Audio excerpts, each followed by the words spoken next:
नमस्कार साथियों। हर चुनाव महत्वपूर्ण होता है, ऐतिहासिक होता है और जीतने वाले और हारने वाले सबके लिए कुछ न कुछ वो सिखा कर जाता है। जम्मू कश्मीर में 10 साल बाद एक चुनाव हुआ। जिन परिस्थितियों में हुआ वो आपके सामने है। कैसे जम्मू कश्मीर को बेइज्जत किया गया, राज्य का दर्जा छीना गया, वो आपके सामने है।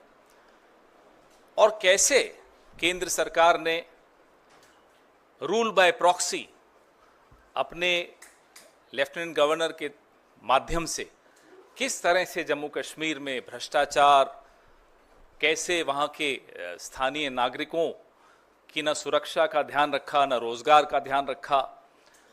लगातार जो खबरें, आतंकवाद बढ़ने की खबरें, जम्मू रीजन तक में आतंकवादी हमले होने लगे, न आम नागरिक वहाँ सुरक्षित महसूस करता है, न पर्यटक महसूस करते हैं अपने आप को सुरक्षित।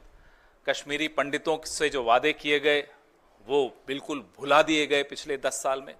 ये सब इन परिस्थितियों के बीच में जम्मू कश्मीर में एक चुनाव हुआ, ऐतिहासिक चुनाव था और जम्मू कश्मीर के बाशिंदों ने एक स्पष्ट जनादेश दिया। जम्मू कश्मीर, आज भी हम उसको राज्य ही मानते हैं, तो मैं तो यही कहूँगा कि जम्मू कश्मीर राज्य के लोगों को बहुत बहुत मुबारक कि उन्होंने इस चुनाव में बढ़ चढ़कर हिस्सा लिया और करारा जवाब दिया उन लोगों को जिन्होंने जम्मू कश्मीर को की इज्जत को रौंदने में कोई कसर नहीं छोड़ी थी।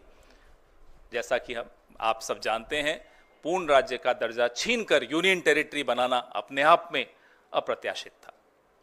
हरियाणा में चुनाव हुआ जिसके नतीजे बिल्कुल अप्रत्याशित हैं और यहां तक कि यह भी कहेंगे कि अस्वीकार्य हैं।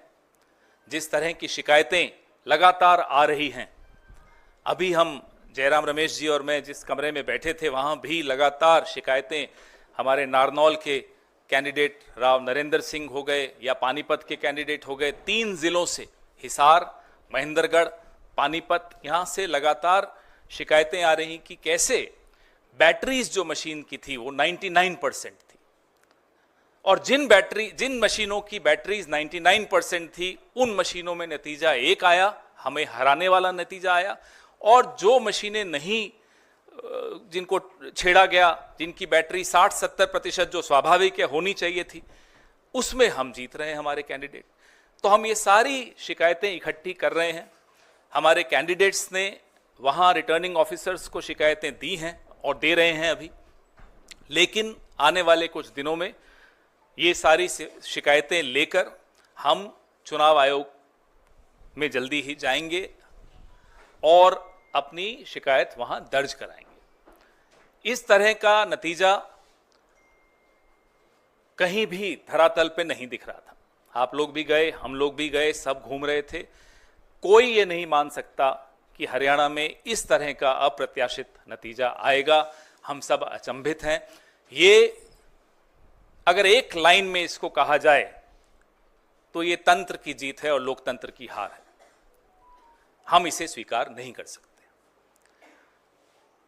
जयराम रमेश जी से मैं आग्रह करूंगा कि इस प्रेस वार्ता को आगे बढ़ाते हुए अंग्रेजी में अपनी बात रखें।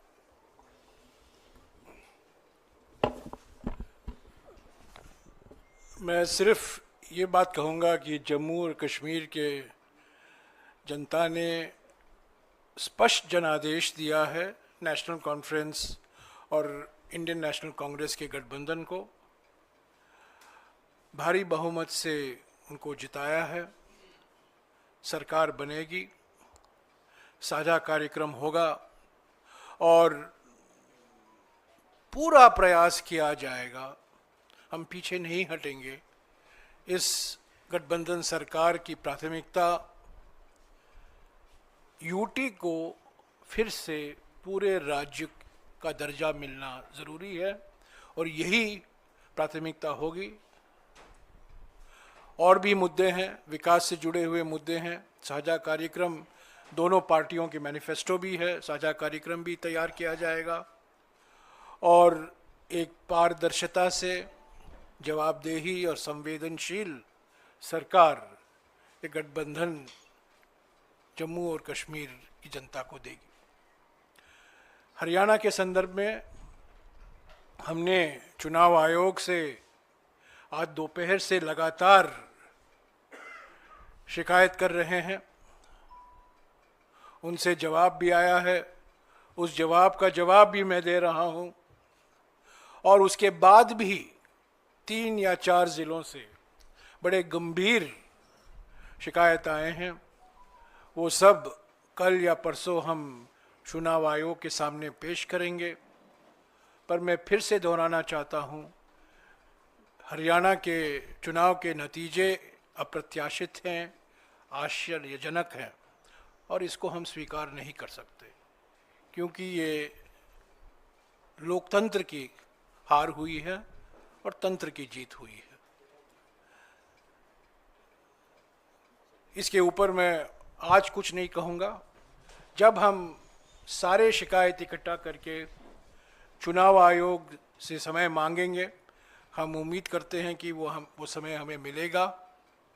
कल या परसों तक हम उम्मीद करते हैं कि हम चुनाव आयोग के सामने एक विस्तार से, जो अलग अलग ज़िलों से, अलग अलग असेंबली कंस्टिट्यूएंसी से शिकायतें आई हैं, कुछ आज हमने इलेक्शंस कमीशन के सामने रखा था, पर और भी हैं और बड़े गंभीर मुद्दे हैं ईवीएम को लेकर, और जिस तरीके से एक माहौल पैदा करने की प्रयास की गई, दबाव स्थानीय अधिकारियों पर लाया गया और जहां जिन जिन सीटों में हमारी हारने की कोई गुंजाइश नहीं थी, वहां हम हारे। मैं समझता हूं ये नतीजा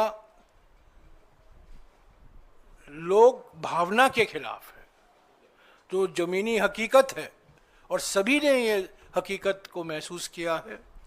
ये नतीजा उसके खिलाफ जाता है। I will just repeat this in English very briefly.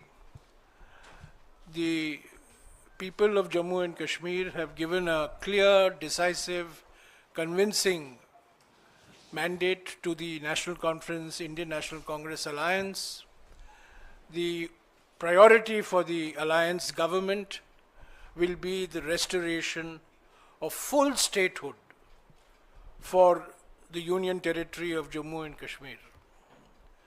Of course, we have our manifestos, we will have a common program, and both the National Conference and the Indian National Congress are duty-bound to give a government, an administration that is responsible, responsive, accountable, and transparent to the people of Jammu and Kashmir. I just want to say that the people of Jammu and Kashmir have defeated the mischievous designs of the BJP to engineer a majority of its own. Till yesterday, this effort was being made, but today, I think the people's verdict has come out very clearly, and the moves of the BJP and those who were managing the elections to somehow cobble up a majority has been defeated. As far as Haryana is concerned, all afternoon I have been in touch with the Election Commission. The Election Commission has replied to my complaints. I have replied to the reply. We have received very serious complaints on the process of counting, the functioning of EVMs in at least 3 districts. In at least 3 districts. There are more that are coming in. We have spoken to our senior colleagues in Haryana, and this information is being collected. We hope to present this in a consolidated form to the Election Commission tomorrow or day after. We will seek time, but I just want to reiterate that the results in Haryana are totally unexpected, completely surprising and counterintuitive. It goes against ground reality. It goes against what the people of Haryana had made their mind up for, which was for change and transformation. I think under these circumstances, it is not possible for us to accept the results that have been announced today. Serious questions have been raised by our candidates. We will bring it to the notice of the Election Commission. And what we have seen today in Haryana is, I think, a victory for manipulation, a victory for subverting the will of the people, and it's a defeat for transparent democratic processes. So I will only say this, but the chapter on Haryana is not complete. It will continue. The chapter in Jammu and Kashmir, of course, there will be a coalition government. And as I said till yesterday, various attempts were being made to ensure that the majority will not come to the INC-NC coalition, but the people of Jammu and Kashmir have given a very clear mandate for this coalition government. Thank you. Sir मेरा सवाल sir आपको नहीं लगता कि आप ये कह रहे हैं कि जम्मू कश्मीर के अंदर कोalition को मैंडेट मिला, लेकिन 38 सीटों में से कांग्रेस सिर्फ 6 जीत पाई है, 6 पे ही आगे चल रही है, आप लोगों के खाते में उतनी ही आई, वहाँ पर एज ए पार्टी आप लोगों को नुकसान हुआ है, और आपके जो कोलिशन पार्टनर्स हैं शिवसेना की तरफ से जो उनकी सांसद है उन्होंने कहा जहाँ पर भी कांग्रेस की बीजेपी से सीधी लड़ाई होती है वहाँ पर कांग्रेस उनको नहीं हरा पाती, अलायंस के साथ ही हरा पाती है। और हरियाणा में आपको लगता नहीं कि इन फाइटिंग का नुकसान हुआ? 16 आपके सिटिंग विधायक जो है वो चुनाव हारे हैं, उस पर क्या कहेंगे आप? हरियाणा के बारे में जो कुछ हमें विश्लेषण करना है ज़रूर हम करेंगे, पर पहली बात हमें इलेक्शन कमीशन तक जो शिकायतें आ रही हैं अलग अलग ज़िलों से वो पहुंचाना है। हमने क्या किया, क्या नहीं किया, गलती कहाँ हुई, इसका विश्लेषण ज़रूर होगा, इस पर चिंतन ज़रूर होगा, बहस ज़रूर होगी, एक समिति का भी गठन होगा, ये प्रथा रहा है कांग्रेस पार्टी में, और सबसे बातचीत करके ही ये विश्लेषण होगा। पर अभी विश्लेषण का वक्त नहीं है। अभी सबसे महत्वपूर्ण बात यह है कि हमसे जीत छीना गया है, तंत्रों का दुरुइस्तेमाल हुआ है, दुरुपयोग हुआ है, और लोगों की जो भावना थी और सब ने ये महसूस किया कि ज़मीनी हकीकत बदलाव के पक्ष में था, परिवर्तन के पक्ष में था, और आज वो परिणाम जो आया है उसको नहीं दर्शाता। तो प्राथमिकता हमारे लिए ये है, विश्लेषण ज़रूर होगा। जम्मू के बारे में जो आपने सवाल किया, मैं स्वीकारता हूँ कि हमारा प्रदर्शन जम्मू में और बेहतर होना चाहिए था। इसके भी कुछ कारण हैं, उस पर भी चिंतन होगा, विचार विमर्श ज़रूर होगा। पर महाराष्ट्र में मैं याद दिलाना चाहता हूँ कि लोकसभा चुनाव में कांग्रेस पार्टी पहले स्थान पर थी, और गठबंधन का एक धर्म होता है, जो हमारे आपस की बात होती है हम एक दूसरे से बोलते हैं, मीडिया के द्वारा हम नहीं बोलते हैं। हम गठबंधन में हैं महाराष्ट्र में, उस गठबंधन को मजबूत करना हमारा कर्तव्य बनता है। हम कुछ नहीं कहेंगे हमारे गठबंधन के साथी दलों के बारे में, पर जो चुनाव के नतीजे आए हैं हरियाणा को लेकर, उस पर कई सवाल, गंभीर सवाल उठे हैं। उसको आगे ले चलना ईसी तक और इसी के साथ बात करना हमारा फ़र्ज़ बनता है। अगले 2-3 दिन में हम वो करेंगे और जम्मू और कश्मीर में शीघ्र ही हम उम्मीद करते हैं कि एनसी और आईएनसी गठबंधन सरकार बनेगी, एक साझा कार्यक्रम तैयार किया जाएगा और जो जनता की उम्मीदें हैं उसको पूरा करने की पूरा प्रयास करेंगे और उसमें पहले स्थान पर जम्मू और कश्मीर को पूर्ण राज्य का दर्जा वापस लौटाना है।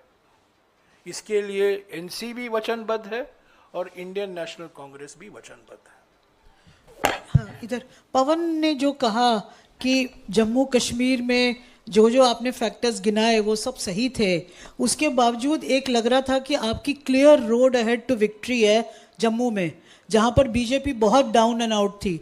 क्या ये सच है कि जो रिपोर्ट्स वहाँ से आ रही हैं कि आपका पार्टी यूनिट, आपके लीडर्स, यहाँ तक कि आपका general secretary incharge of Jammu Kashmir completely compromise थे और उन्होंने बीजेपी से सकम करके, कॉम्प्रोमाइज करके ये हार आपके हाथ में दी है? क्योंकि 6 सीट में ये अभी आगे हैं और कितना गिरेगी पता नहीं, या ऊपर होगी, पर ये जो सिचुएशन है, जो आपने बीजेपी को विक्ट्री दी है जम्मू में, ये आपकी पार्टी के लोगों ने दी है।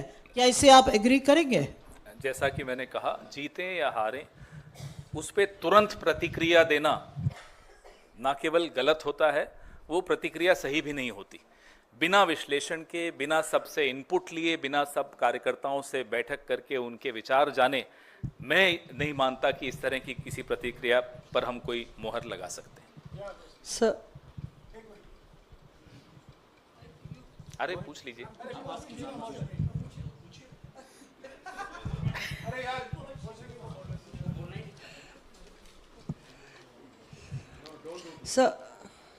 सर ये जो 3 जिलों का आपने जिक्र किया, तो ये कौन से ज़िले हैं और कितनी सीटें इसमें प्रभावित हो रही हैं इन ज़िलों में, ये हम लोग जानना चाहेंगे। और थोड़ी अजीबोगरीब बात नहीं है कि एक तरफ आप जम्मू कश्मीर की जीत और आगे क्या प्रक्रिया रहेगी उसका जिक्र कर रहे हैं, और दूसरी तरफ कह रहे हैं वहाँ पे जनता की जीत हुई, और दूसरी तरफ कह रहे हैं हरियाणा में अंगूर खट्टे हैं, हरियाणा में हमारी जीत छीनी गई है। गरीब तो तब जनता को क्या मैसेज? अजीबोगरीब तब होता कि जब हम कहते कि नहीं साहब सब जगह खराब है मशीन।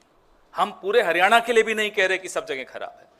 हम नारनौल असेंबली का ही अगर आपको उदाहरण दें तो साफ, और ये कोई कोइंसिडेंस नहीं हो सकता, साफ सामने दिखता है, आंकड़े हैं, सब मशीनें सामने रखिए।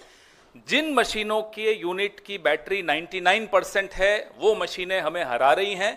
जिनकी बैटरी, और स्वाभाविक रूप से बैटरी कम होती है, 60-70% पे आई है, उसमें हम जीत रहे हैं। तो ये एक संयोग नहीं हो सकता। ना केवल नारनौल में ये बात है, पानीपत में ये बात है। आपने बोला कौन कौन से जिले, हिसार, महेंद्रगढ़, पानीपत, ये 3 में तो है, और बाकी जगहों से भी छुटपुट ऐसी शिकायतें आनी शुरू हुई हैं। रात तक जितनी भी शिकायतें इकट्ठी होंगी, कल तक जितनी इकट्ठी होंगी, फिर जैसा कि जयराम रमेश जी ने कहा, हम चुनाव आयोग तक जाएंगे। तो हमने कभी भी ऐसा नहीं कहा कि भाई पूरा ये सारी मशीनें खराब हैं। हम तो हरियाणा के लिए भी नहीं कह रहे कि सारी मशीनें खराब हैं, लेकिन जहां जहां हस्तक्षेप हुआ है वहां की बैटरी 99% है। आप मुझे बताइए, इतने दिन से मशीनें पड़ी हैं 99%, और सबकी स्टैंडर्ड, सबकी 99% कैसे हो सकती है? और जिनको नहीं छेड़ा गया उसमें कोई 60% है, कोई 70%। और ऐसा नहीं कि शिकायत दोपहर को हुई हो, मशीनें खुलने के वक्त ही हमारे कैंडिडेट ने शिकायत की थी, तब तो कोई रिजल्ट नहीं आया था। तभी राव नरेंद्र सिंह जी ने उसी वक्त शिकायत करनी शुरू कर दी थी, हमें फोन करना शुरू कर दिया था, तब रिजल्ट आना शुरू नहीं हुआ था। इनफैक्ट तब तो आप लोग बाहर जो हमें दिखा रहे थे कि रुझान हमारे पक्ष में चल रहे थे 70-71 सीट पे, तब भी हमने लिखित शिकायत हमारे राव नरेंद्र सिंह जी ने और पानीपत वाले कैंडिडेट ने करनी शुरू कर दी थी। So you said that results are not acceptable to the Congress. Could you elaborate on that? And what are the, apart from approaching the EC, will you also take legal recourse? What do you exactly mean when you say that it is not acceptable to you?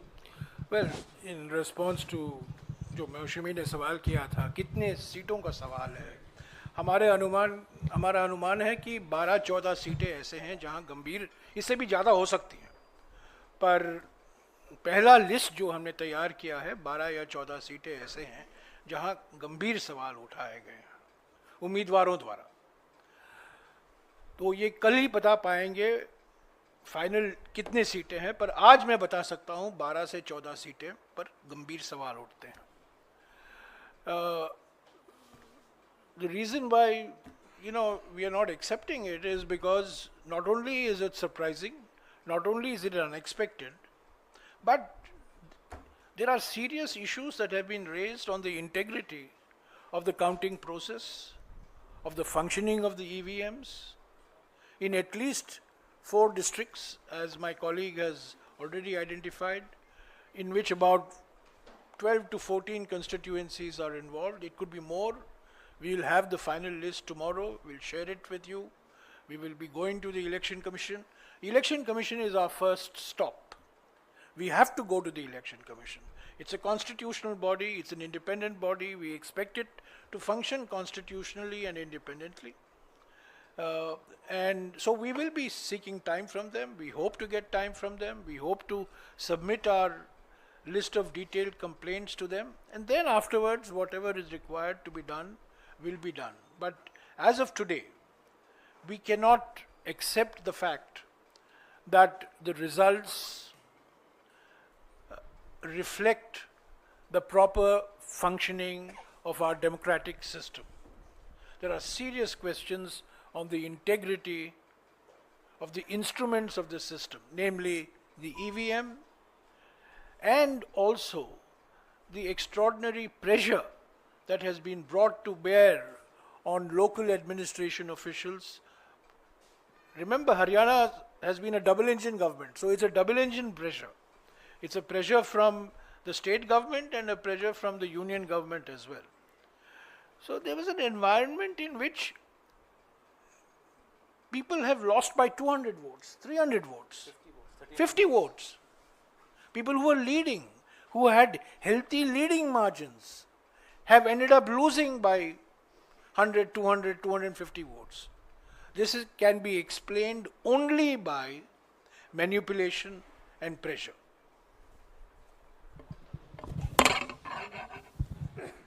Sir, अब तक आपके पास जो तथ्य सामने आए हैं, क्या इस नतीजे पर आप पहुंचे हैं कि कोई सुनियोजित ढंग से कोई ईवीएम में गड़बड़ी की गई है? क्या आप ऐसा कोई नतीजे पे पहुंचे हैं कि कोई सुनियोजित ढंग से हुआ है ऐसा कुछ, या अभी उसमें देखना बाकी है कि ईवीएम में गड़बड़ी कोई बड़े पैमाने पर की गई है? भाई, अगर 99% बैटरी स्टैंडर्ड एक के बाद एक मशीनों पे निकल रही हो और उन्हीं मशीनों पे कांग्रेस का उम्मीदवार हार रहा हो, जिन मशीनों पे 60-70 स्वाभाविक जो होना चाहिए उतनी बैटरी उस पे हम जीत रहे हो, तो आप बताइए सुनियोजित नहीं माना जाएगा तो क्या माना जाएगा? ये नतीजे सवाल खड़े करते हैं और इन सवालों को ढूंढना हम सबका राजधर्म है। हम सबको इस लोकतंत्र को बचाने के लिए इन सवालों का जवाब ढूंढना चाहिए, आपको भी और हमको भी। आप समझे, ये साजिश समझे, जहां 99% बैटरी है वहां बीजेपी की जीत होती है, और जहां 70% के नीचे बैटरी है वहां कांग्रेस की जीत होती है। ये संयंत्र नहीं है तो और क्या है?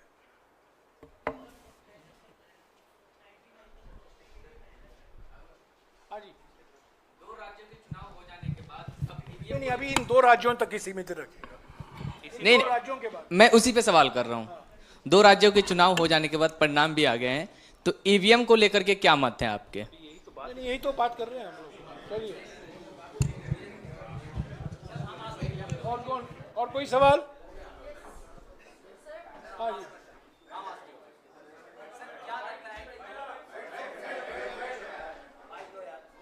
बोल दो, आवाज आ रही है। सर, क्या लगता है कि 2 दिन 2.5 दिन का जो मतलब इन्वेस्टिगेशन होगा उससे कुछ निकल के सामने आएगा?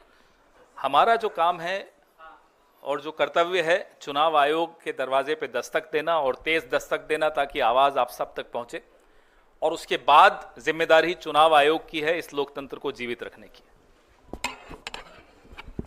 आपने सुना होगा कर्मण्येवाधिकारस्ते मा फलेषु कदाचन। हम अपना कर्म निभा रहे हैं, अपना धर्म निभा रहे हैं। शिकायत करना हमारा फर्ज बनता है और हमारा लोकतांत्रिक अधिकार भी बनता है।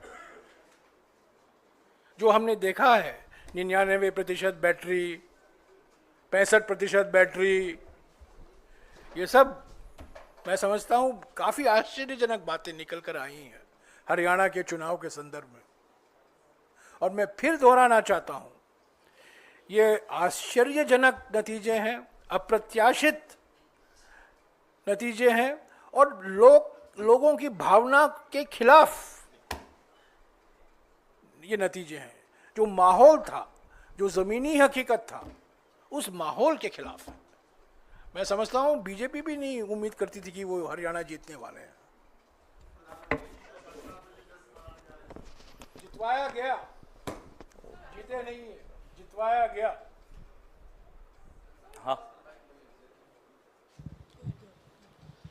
Sir, talking about Jammu Kashmir, one thing that has been the constant demand of National Conference is the restoration of Article 370. What will the Congress stand beyond that? Will the Congress support over there? Because the mandate that has come, it has come specifically for the National Conference, and this is one of their demands. So what will the Congress stand beyond Article 370 now? For the Indian National Congress and an alliance with the National Congress.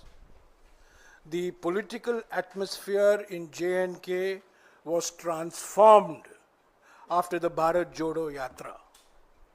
And that transformation had an effect on all political parties which were seen to be aligned with the Indian National Congress. So let's not underestimate the importance of the role of the Indian National Congress. The National Conference has scored a handsome victory. And we congratulate the National Congress. They are our ally. But to say that the Indian National Congress has not had a role in the transformation in the political environment in J&K in the last 2 years flies in the face of reality. The Bharat Jodo Yatra was a transformational movement as far as the politics of J&K is concerned. We should never minimize or underestimate the achievement of Mr. Rahul Gandhi in Jammu and Kashmir particularly, both in Jammu as well as in Kashmir. Our priority, you asked the question, our priority immediately, Mr. Gandhi has already said this in his election campaign, the Congress president has said it in his election campaign. Our immediate priority is to restore full statehood to Jammu and Kashmir. It was downgraded to the status of a UT 5 years ago. It's never happened before in Indian history. It should not happen. But restoration of full statehood status and giving a democratically elected chief minister and his council of ministers full constitutional authority is our priority. We don't want an alliance government to be at the beck and call of the LG. The LG cannot run Jammu and Kashmir anymore. Jammu and Kashmir has to be run by this democratically elected government.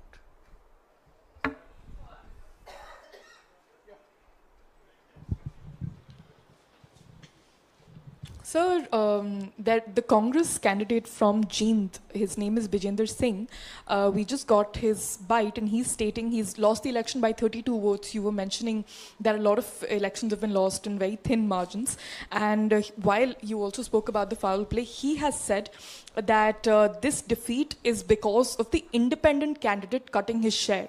So that does... There could be different reasons in different areas. What the complaints that we have got and that we are getting are from 3 districts primarily. And then when we compile those complaints, we'll take them to the Election Commission. As I said, one size doesn't fit all. Different constituencies have different reasons for their victories or defeats. Haji. Sir अभी मैंने एक BJP के राष्ट्रीय प्रवक्ता का interview किया तो उनका कहना है कि जब कांग्रेस जहां जीती वहां ईवीएम सही होता है, जब वो हार जाती है तब कहती है ईवीएम खराब होता है। तो इस पर सर क्या कहेंगे आप? 2009 में अडवाणी जी ने एक किताब का रिलीज़ की थी, लॉन्च की थी, जो जीवीएल नरसिम्हा ने लिखी थी ईवीएम्स के खिलाफ, और उसमें पूरा टेक्निकली समझाया था कि ईवीएम्स कैसे गलत हैं। तो उनको कहिए पहले 2014 का रिजल्ट को ठुकराएं, रिजेक्ट करें, 19 को रिजेक्ट करें, फिर हमसे बहस करें आकर।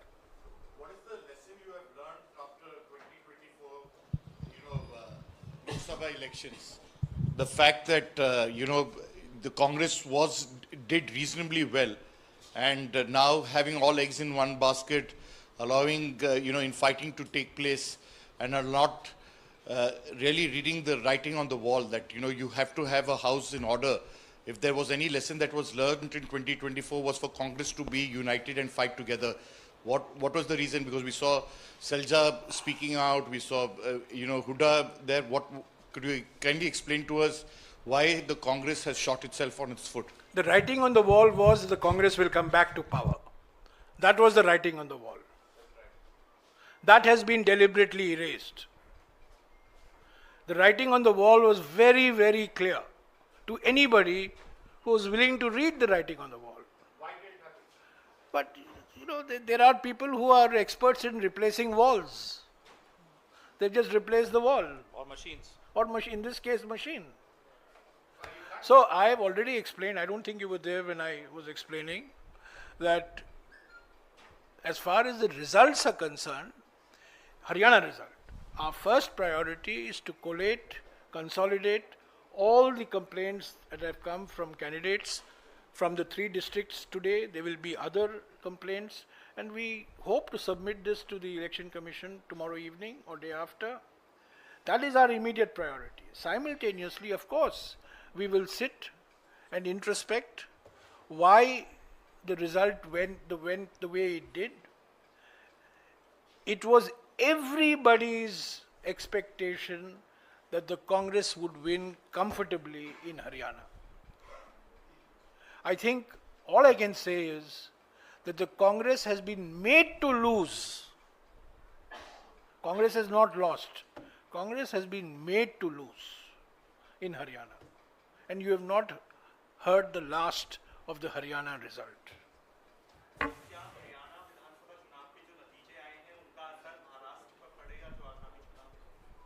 लोकसभा में हरियाणा में आपने देखा हमारी कैसी अच्छी परफॉर्मेंस रही। कभी भी किसी एक नतीजे को दूसरे नतीजे से तुलना नहीं करनी चाहिए। यही हम सीखे हैं पिछले 20-25 साल। बिल्कुल नहीं, जोश बढ़ गया है। हमारे कार्यकर्ताओं में रोष भी है, गुस्सा भी है, और हमारे समर्थकों में भी पूरा रोष है।